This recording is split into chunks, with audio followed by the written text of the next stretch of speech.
what happens if we look at a recession like the Fed has now said we will get in the second half of the year. Something in the economy is really broken, and this is my fear, is that it turns into a recession that lasts a long time. Yeah, so I think the Fed, again, and this is the tricky thing, is that the Fed said a mild recession. They also said inflation was going to be transitory, and we know what happened there. So I think the Fed has a huge credibility problem. I certainly don't put a lot of credence into what they say it's going to be. I mean, if they're telling us it's going to be a mild recession, I would generally price into my investments a mid-level recession, right? And so I think investors have to be aware of that. Is, do you trust the Fed? I mean, if the Fed's telling you this, do you think it's going to be that, or is it going to be worse than what they say? So for me, it's saying, okay, a recession's coming. The question to me is, how do we get out of a recession? The past 15 years, the Fed has bailed us out because inflation's been below 2%. What now happens if inflation's at 3% or 3.5%? Can they bail us out without causing a massive spike in inflation again, like we saw in the 80s?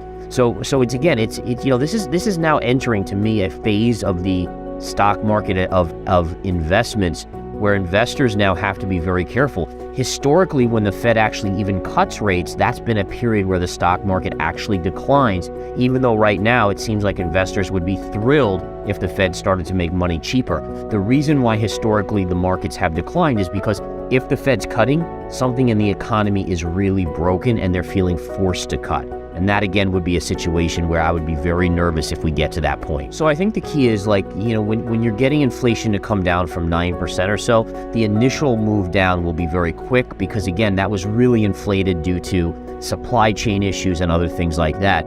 The trouble is always the last little bit. And I always liken this to, people can get in shape or I can get in shape, but how much more do I have to do to just get that six-pack, right? It's that last little bit that's the hardest to achieve. And I think for me, that's looking at the market and the economy and saying, okay, inflation should come back to 3%, give or take, but can the Fed get it to 2%? Can they get it to below 2%? And I'm skeptical on that. I think it could take years for us to get below 2% again. And that's going to put handcuffs on the Fed in terms of, if we do hit this light recession they're predicting now, how do they get us out of that? Or does it turn in? And this is my fear, is that it turns into a recession that lasts a long time. We find ourselves in this light recession, but one that lasts for potentially a year or two. So I think the Fed is probably on point to raise 25 basis points more. I think they're being a little bit more careful now because of the banking crisis. Even though we've seen that the banking crisis seems to have subsided, one of the concerns I have is looking at the regional bank ETF, the KRE. And the KRE still is showing us that we're not really out of this crisis. We're not bouncing back and getting back some of the losses that we had on that chart. And so you have to be, as an investor, someone who's very concerned here that maybe things could escalate again at some point. And I think one thing to pay attention to is Jamie Dimon recently did say that it's not over and that there are still possible hiccups in the banking system to come. And the market, again, is in this groove of ignoring a lot of these things. They ignored the Fed saying we were going to have a slight recession. They're ignoring Jamie Dimon saying this. Warren Buffett was on CNBC recently, and he said that one of his retail companies, their sales year over year were down 22%. Market ignored it. Wasn't even a headline. So there are these things that are going on right now that, to me, have me becoming more and more conservative and more bearish, while the overall market seems to be ignoring this and it's risk on. Yeah, so we saw the CPI and PPI numbers declining just a little bit, which is what the market wanted to see. I think the one thing that stood out to me is that if you stripped out the core from the CPI, the number didn't really fall much. In fact, it upticked very, very slightly. So again, the PPI number was a very good number. It told us that on the producer side, inflation is dropping. The CPI number, if you took out food and energy, it was not dropping quite as much. So right now the market's liking this. We're seeing a good risk-on environment, but I want to see what happens as we get into earnings season and what happens if we look at a recession like the Fed has now said we will get in the second half of the year. So I'm not sure about the banking sector itself, if we'll have some major issues, that continue. But the one thing I do know is that when you have inflation, when you have interest rates that are at 0.25 basis points and you raise them to 5% in a very short period of time, you're going to break things in the system. The banking sector, the regional banks that we saw go under, that was just the start. To me, that was a tremor before something bigger. So I highly doubt that when they jack rates up this much, that's the only issue we have, and that somehow we're going to avoid any sort of major recession or major breakages in the economy. I'm more in the camp that this is probably a precursor to some other big things that are coming down the pike.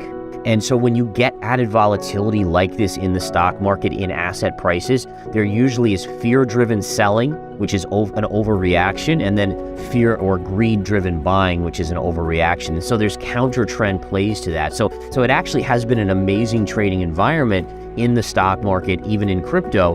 But again, it's not for the faint of heart. You have to kind of be willing to step up when everyone else is panicking. So in terms of buyers, what I've been saying is to buy the pullbacks, right? So you never pay up when something's gone on a run for 10 days in a row or something. Never pay up, because you'll inevitably get a pullback. The question is, where do you buy? And basically for that, what we can see is if you take the high from 2022 to this high, there's this down-sloping trend line, and then you have this up-sloping trend line as well. And what we're seeing is that those two are getting closer and closer to the same level. So for me, that creates a confluence of two major support lines. And if we were to get a pullback on gold here to basically 1925 to 1900, that would be a really good technical support to buy for that next leg up that possibly could see a breakout through the 2075 level. I do think it is a possibility. I mean, it's definitely the high end of my target. And again, we can see that gold is much closer to that double, triple top than silver is at this point. Part of that reasoning is also if we are going into a recession, then the industrial side of silver suffers while the store of safety still helps it. So it has something working against it during a potential recessionary situation. Having said that, I still think that by year end, if gold's going to make a move towards 2,300, it makes sense that you could probably double top on silver between $29 and $30. I do think silver eventually breaks out. I think most of commodities, because inflation is going to stay high for a longer period of time, most commodities do very well. But I think at least for this year, my high-end target would be that double, triple top.